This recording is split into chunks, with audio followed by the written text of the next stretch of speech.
Naranasan mo na bang gawin ang lahat ng tama sa isang relasyon, pero sa huli, hindi pa rin ito nagtagumpay?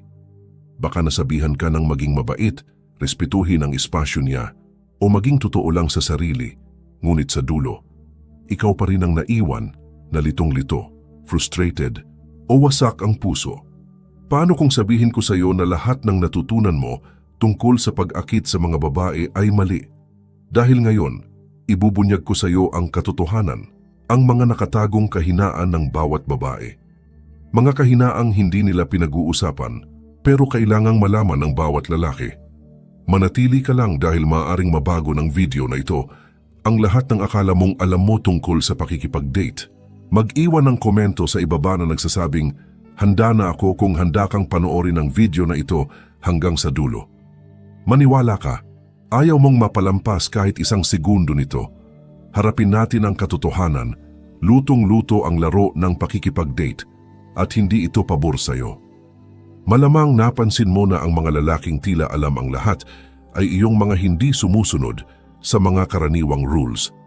May alam sila na karamihan sa mga lalaki ay hindi pa natutuklasan. Ang mga babae ay hindi mga nilalang na puro lohikal at rasyonal gaya ng madalas mong marinig.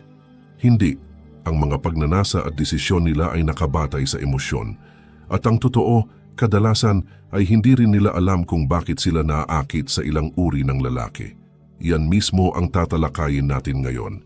Sisisirin natin ang 10 pinakamalalaking kahinaan ng mga babae at ipapakita ko sa iyo kung paano mo magagamit ang kaalamang ito, hindi para manipulahin o saktan ang sinuman, kundi para maunawaan ang sikolohiya ng atraksyon at makabuo ng mas totoo, matibay at makahulugang koneksyon.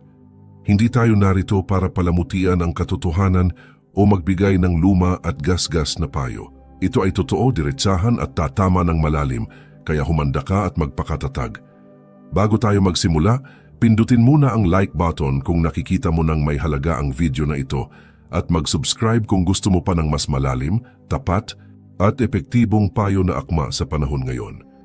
At kung seryoso ka sa pagsuporta sa channel na ito at gusto mong makatulong sa pagpapatuloy ng kalidad ng aming content, maaari kang sumali sa aming channel memberships.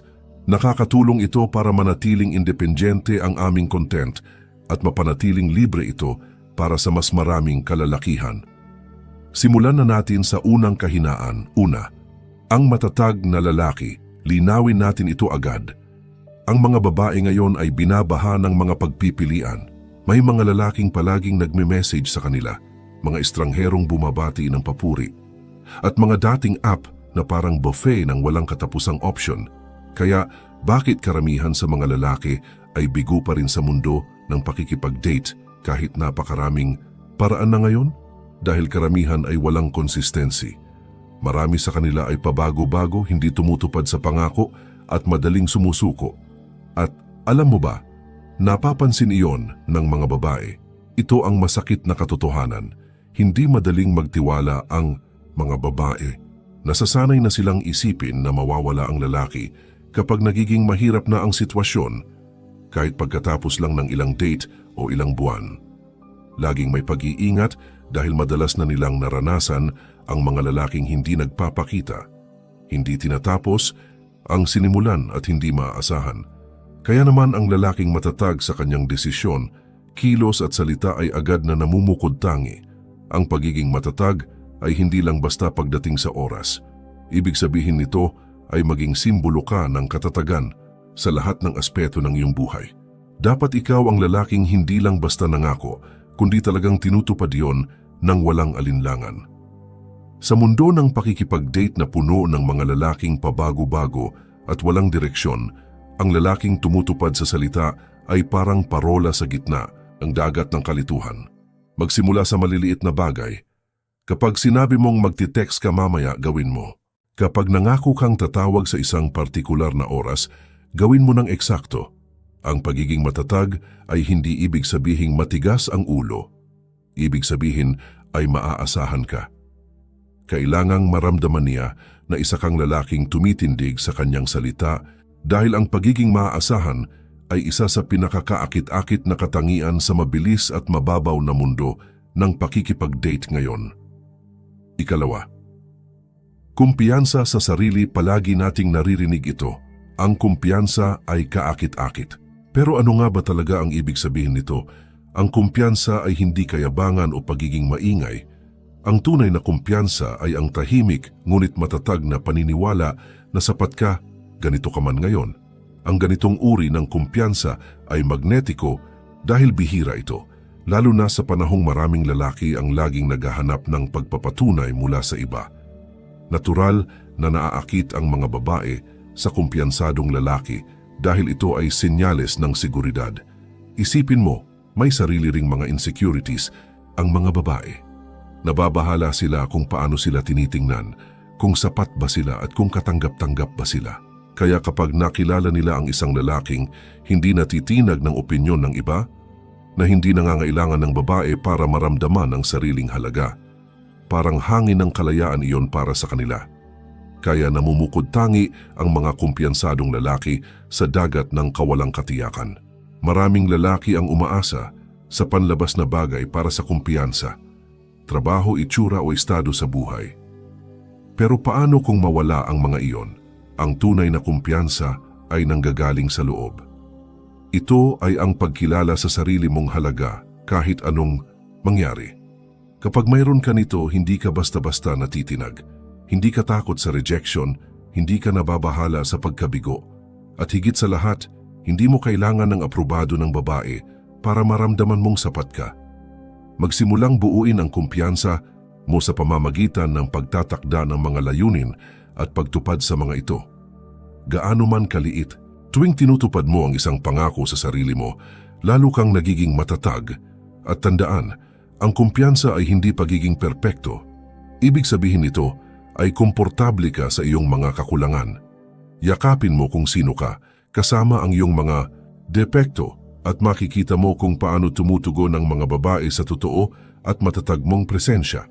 Ikatlo, ambisyon. Ang ambisyon ay isa sa pinakamakapangyarihang katangian ng isang lalaki. Sa panahon ngayon kung saan normal na lang ang pagiging kampante at kontento sa katamtaman, ang lalaking may ambisyon ay laging namumukod tangi bilang isang taong patuloy na nagsusumikap maging mas mabuti.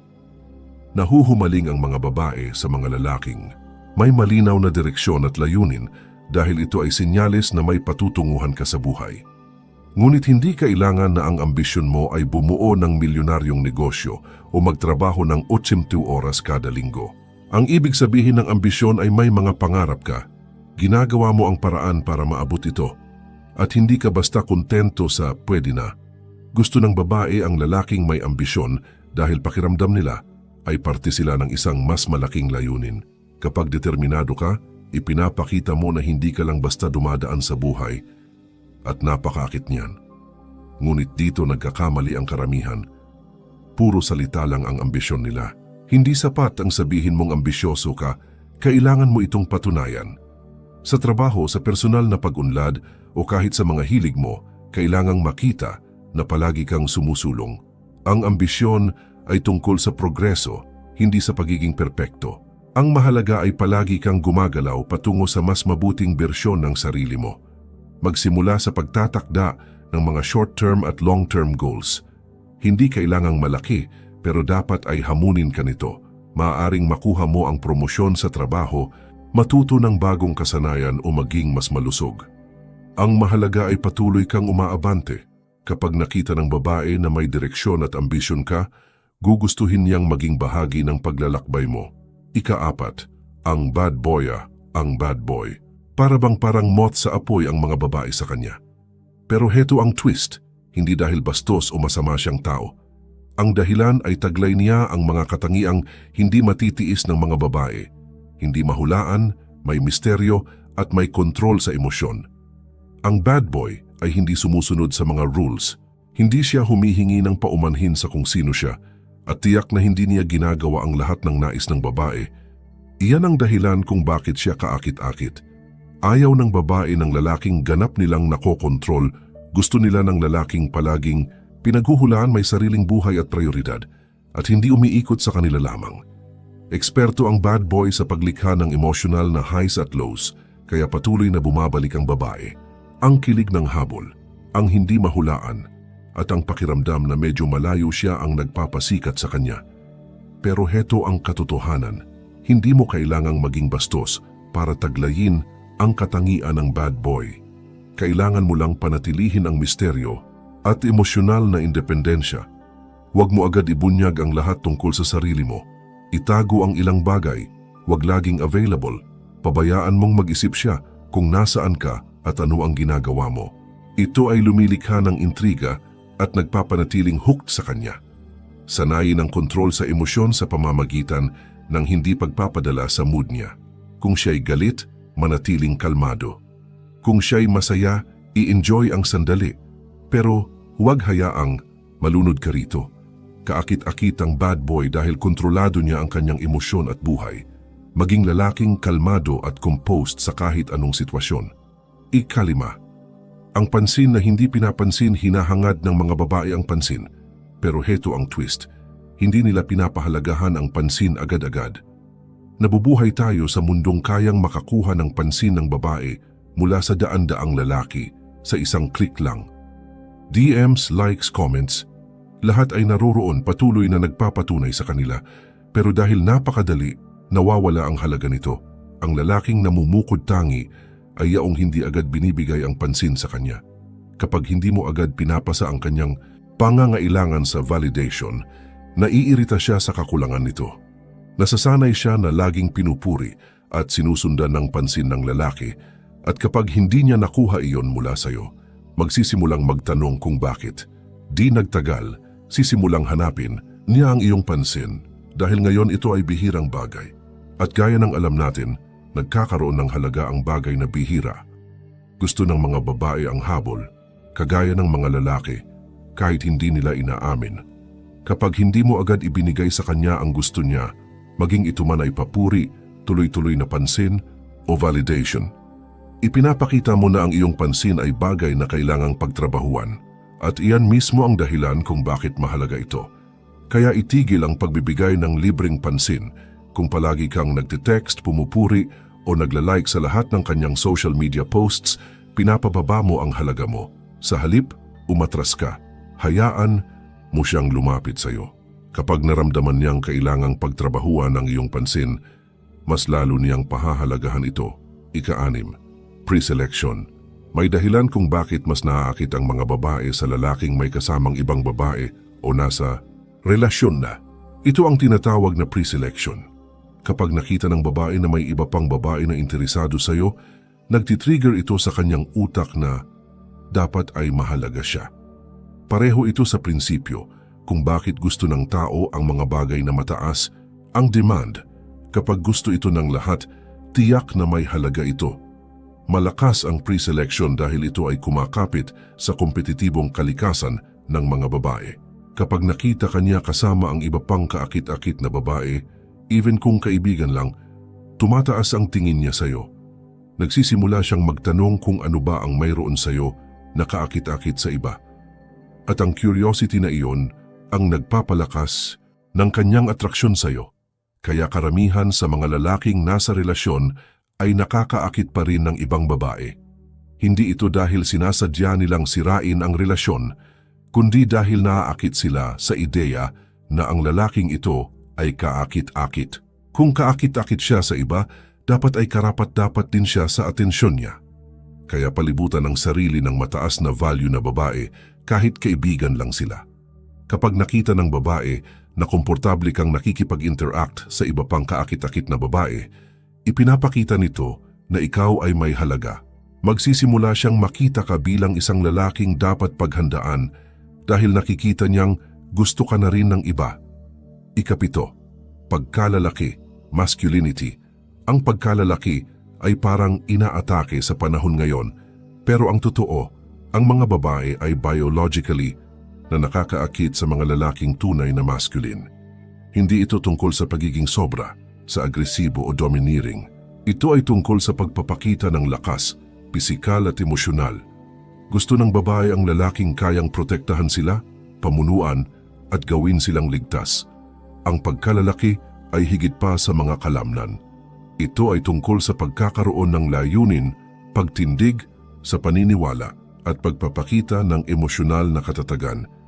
Ang mga babae ay naaakit sa lalaking alam kung sino siya at hindi madaling maapektuhan ng panlabas na sitwasyon. Gusto nila ng lalaking kayang manatiling kalmado sa harap ng problema, kayang gumawa ng desisyon ng may kumpiyansa at hindi nagpapadala sa emosyon. Sa mundo ng pakikipag-date ngayon, maraming lalaki ang sobra sa emosyonal, reaktibo sa lahat ng bagay, naiirita sa maliliit na bagay at hinahayaan ang babae na diktahan ang kanilang nararamdaman. Ngunit ang tunay na masculine na lalaki ay kontrolado ang emosyon. Hindi siya natitinag kapag hindi naging ayon sa plano, nanatiling kalmado, composed at may hawak ng sitwasyon. Iyan ang dahilan kung bakit siya magnetiko. Simulang paunlarin ang iyong masculine energy sa pamamagitan ng pagiging responsable sa sarili mong buhay. Tigilan ang pagbibintang sa iba o sa mga panlabas na pangyayari para sa problema mo. Maging determinado sa mga aksyon mo. Kapag dumating ang hamon, harapin ito ng direkta ng hindi pinapayagan ang emosyon mo na mangibabaw. Gusto ng mga babae na maramdaman ang seguridad at kaligtasan kasama ang lalaking kontrolado ang sarili at ang kanyang buhay. Ikawalo, charismatic. Leadership natural na nakit ang mga babae sa mga leader. Hindi ito nangangahulugang kailangan mong maging CEO ng isang kumpanya, pero nangangahulugan ito na kailangan mong manguna sa iyong pakikipag-ugnayan sa kanya. Ang pamumuno ay tungkol sa pagkuha ng kontrol, paggawa ng desisyon, at pagpapakita na alam mo kung saan patungo ang buhay mo. Ayaw ng babae ng lalaking palaging humihingi ng opinyon o validation, gusto nila ng lalaking kayang gabayan sila. Ang charismatic leadership ay lalo pang makapangyarihan dahil pinagsasama nito ang autoridad at charm. Hindi mo kailangang maging overbearing para manguna. Maari kang manguna sa pamamagitan ng iyong aksyon, kumpiyansa at kakayahang iparamdam sa iba na sila ay mahalaga. Gusto ng mga babae ang lalaking alam kung saan patungo ang buhay niya dahil nagbibigay ito sa kanila ng seguridad at excitement na maging bahagi ng paglalakbay na iyon. Sa susunod na mag-date kayo, manguna ka. Planuhin ang gabi, gumawa ng desisyon at pamunuan ang pag-uusap. Ang mga babae ay naaakit sa lalaking kumokontrol sa sitwasyon dahil nagbibigay ito sa kanila ng pakiramdam ng kaligtasan, pagpapahalaga at pagkalinga. Ikasyam, emotional intelligence. Ang emotional intelligence ay isa sa mga pinaka-underrated na katangian ng isang lalaki. Maraming lalaki ang iniisip na ito ay pagiging sensitibo o sobrang emotional, pero hindi iyon ang kaso. Ang tunay na emotional intelligence ay ang pag-unawa sa sariling emosyon at sa emosyon ng iba. Ito ay ang kaalaman kung kailan makinig, kailan magsalita at kailan magbigay ng espasyo. Natural na emosyonal ang mga babae at kailangan nila ng lalaking kayang hawakan iyon. Maraming lalaki ang gustong ayusin ang mga problema kapag ibinahagi ng babae ang emosyon niya, pero ayaw ng babae na ayusin mo lahat. Gusto nila na makinig ka at umunawa. Kapag nagagawa mo iyon, nabubuo ang malalim na emosyonal na koneksyon na kadalasan ay hindi na itatag ng maraming lalaki. Ang emotional intelligence ay nangangahulugan din ng kontrol sa sariling emosyon. Ayaw ng babae ng lalaking pabago-bago o hindi matatag. Gusto nila ng taong kayang manatiling kalmado sa ilalim ng pressure, na kayang harapin ang buhay nang hindi nasisira. Sanayin ang active listening. Sa susunod na galit o umiiyak siya, huwag agad magbigay ng solusyon. Makinig lang. Kilalanin ang nararamdaman niya, ipakita ang empathy at hayaan siyang maipahayag ang sarili. Ang simpleng gawaing ito ay nagtatayo ng tiwala at intimacy. Isang bagay na bihira maabot ng mga lalaki. Ikasampu, passionate interests. Ang passion ay isa sa pinakakaakit-akit na katangian ng isang lalaki. Kapag nakita ng babae na may passion ka sa trabaho, hobbies o personal na pag-unlad, naakit siya sa enerhiya mo. Ipinapakita ng passion na may layunin ka, determinasyon at vision para sa buhay mo. Pero heto ang susi, kailangan mo itong gawin para sa sarili mo, hindi para sa kanya. Maraming lalaki ang nagpapanggap na interesado para lamang mapasaya ang babae. Pero kayang makita ng mga babae ang totoo agad. Ang tunay na passion ay magnetiko dahil ito ay authentic. Kapag tunay mong minahal ang ginagawa mo, hindi mo na kailangang pilitin na maakit ang babae, natural silang naaakit sa enerhiya mo. Kaya hanapin ang bagay na tunay mong passion at ibuhos ang lahat ng effort. Kahit ito man ay fitness, trabaho, side hustle o personal na proyekto, hayaan mong magningning ang dedikasyon mo. Kapag nakita niya kung gaano ka kasigasig, gugustuhin niyang maging bahagi ng paglalakbay mo. Huling pag-iisip iyan ang 10 kahinaan ng babae na dapat malaman ng bawat lalaki. Tandaan, hindi ito tungkol sa manipulasyon. Ito ay tungkol sa pag-unawa sa sikolohiya ng babae at paggamit ng kaalamang iyon para makabuo ng mas mabuti, matibay at makahulugang koneksyon. Ang totoo, karamihan sa mga lalaki ay hindi ito naiintindihan. Sobrang abala sila sa habulin ang babae, humanap ng validation at sundin ang maling patakaran, pero iba ka. Ngayon hawak mo na ang mga kasangkapan para baguhin ang laro at lumikha ng sitwasyon kung saan naakit ang mga babae sa iyo. Kung nakita mong may halaga ang video na ito, pindutin ang like button at ipaalam sa comments kung alin sa mga kahinaan ang pinakanagulat sa iyo. At kung gusto mo pa ng mas malalim, totoo at walang filter na payo, siguraduhing mag-subscribe sa channel. At kung gusto mong mas suportahan ang kilusang ito, maaari kang sumali sa channel memberships. Ang suporta mo ay tumutulong sa amin na manatiling independyente, gumawa ng dekalidad na content at maabot ang mas maraming kalalakihan na kailangan ng mensaheng ito. Kung handa ka ng kontrolin ang iyong buhay pagdating sa pakikipag-date at itigil ang pagsunod sa mga patakarang hindi epektibo, mag-subscribe, i-share ang video na ito sa nangangailangan at sumali sa membership para suportahan ang misyon. Ang suporta mo ang nagpapatuloy sa amin. Patuloy nating buuin ang matitibay na lalaki magkasama